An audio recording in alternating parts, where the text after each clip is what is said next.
தமிழ்நாடு சட்டமன்ற பொதுத் தேர்தல் 2026ஐ முன்னிட்டு 7 சட்டமன்ற தொகுதிகளுக்கும் 200க்கும் மேற்பட்ட தேர்தல் உபகரணங்களை அனுப்பி வைக்கப்படும் பணியினை மாவட்ட தேர்தல் அலுவலர் பார்வையிட்டு ஆய்வு செய்தார்.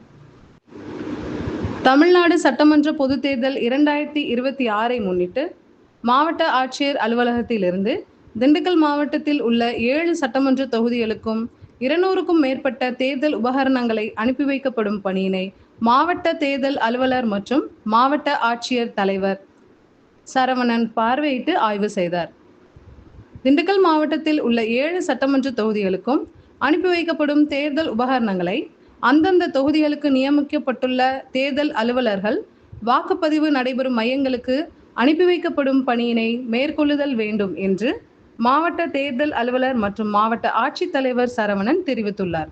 இந்நிகழ்வின் போது கூடுதல் மாவட்ட தேர்தல் அலுவலர் மற்றும் மாவட்ட வருவாய் அலுவலர் ஜெயபாரதி, தேர்தல் வட்டாட்சியர் முத்துராமன், தேர்தல் பொருட்கள் பொறுப்பாளர் சரவணன் ஆகியோர் உட்பட பலர் உடனிருந்தனர்.